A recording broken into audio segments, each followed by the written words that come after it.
Adapun penyakit ain, yaitu pengaruh mata jahat, pengaruh penglihatan seorang yang membuat seorang akhirnya mendapatkan kemudaratan, yang dilihat tersebut terkena kemudaratan.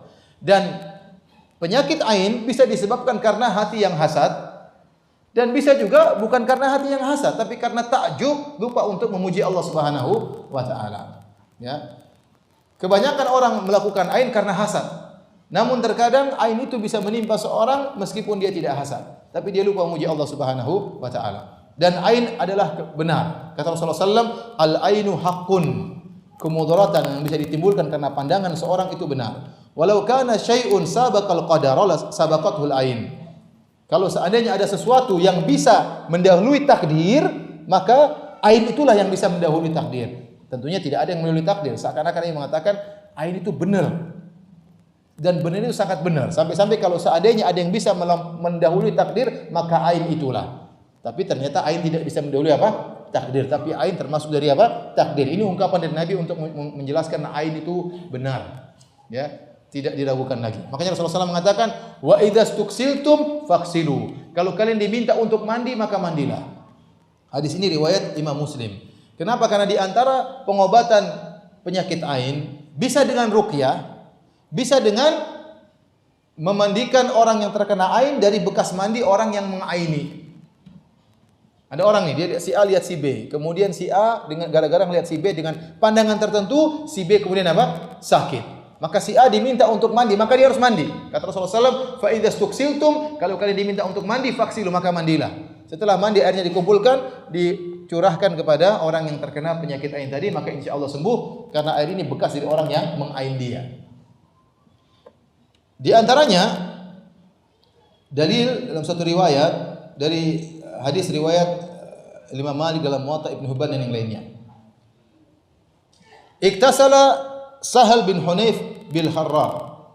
Sahabat Sahal bin Hunayf sedang mandi di satu tempat namanya Harrar. Harrar ada yang mengatakan satu tempat di Madinah, ada yang mengatakan tempat yang agak jauh dari Madinah. Fanaza jubbatan kanat alaihi, maka dia buka bajunya. Dia mau mandi buka baju. Wa Amir bin Rabi'ah yanzur, ada sahabat yang lain namanya Amir bin Rabi'ah melihat Sahal bin Hunayf buka baju. Ternyata Sahal bin Hunayf ini kulitnya sangat apa? Putih bersih.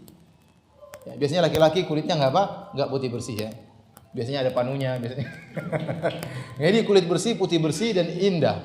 Wa kana Sahlun rajulan abyad. Ini yang menceritakan anaknya sendiri. Adapun ayah saya Sahal orangnya berkulit putih. Hasanal jild dan kulitnya halus. Qala, maka Amir bin Rabi'ah berkata, komentar, kata Amir bin Rabi'ah, ma ra'aitu kal yaumi wala jilda azra. Aku tidak pernah melihat kulit indah seperti hari ini. Bahkan tidak ada kulit gadis yang bisa mengalahkan kulit ini. Jadi kulitnya sangat halus sampai ngalahin kulitnya apa? Gadis. Azra maksudnya gadis, perawan.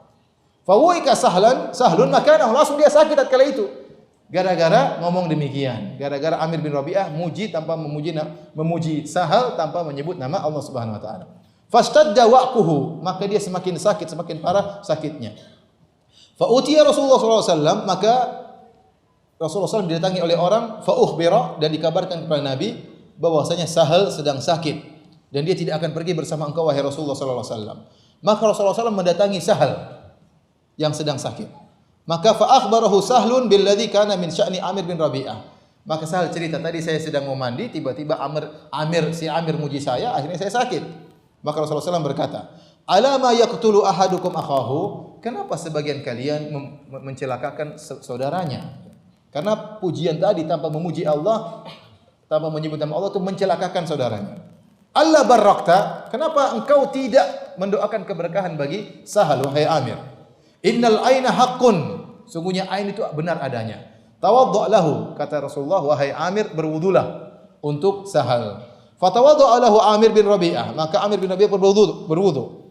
Faraha Sahlun ma'a Rasulillah sallallahu alaihi wasallam, laisa bihi ba's. Maka akhirnya bekas wudu tadi ditumpahkan kepada Sahal, maka dia pun sembuh dan akhirnya dia bisa berangkat bersama Nabi sallallahu alaihi wasallam.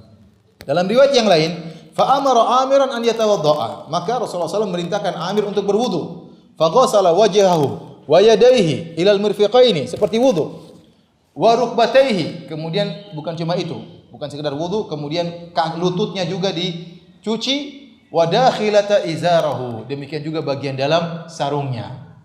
Ada yang mengatakan itu bagian dalam sarungnya, bagian pantatnya atau yang lainnya ya, dicuci juga. Wa amaru an yasubba alaihi, kemudian bekas-bekasnya tadi dikumpulkan airnya. Setelah itu diperintahkan untuk ditumpahkan kepada Sahal bin Hunayf, maka sembuhlah Sahal bin Hunayf. Jadi terkadang kita yang menyebabkan aib, terkadang anak kita sakit gara-gara kita yang mengaini anak kita. Kita puji, wah, kita lihat dengan pandangan takjub, kita lupa berdoa. Kadang kita kagum dengan anak kita, akhirnya dia sakit, akhirnya kecerdasan yang dia miliki mungkin hilang. Oleh karena hati-hati. Kalau kita kadang rasa tatkala kita melihat pandangan dengan pandangan takjub tidak seperti pandangan biasa, maka segera kita mengatakan barakallahu fik atau tabarakallahu ahsanul khaliqin. Pokoknya kita muji Allah Subhanahu wa taala atau kita doakan keberkahan buat orang tersebut. Ya, oleh karenanya antum hati-hati kalau kagum sama teman antum, jangan sekedar muji ya. Antum pinter banget atau goblok kan gawat. Hafalan ente kuat banget, kita lupa muji, besok dia udah lupa-lupa. Hati-hati, gara-gara siapa? Gara-gara ente. Makanya kalau gitu ente berwudu, kita siram air sama dia. Biar dia cepat sembuh.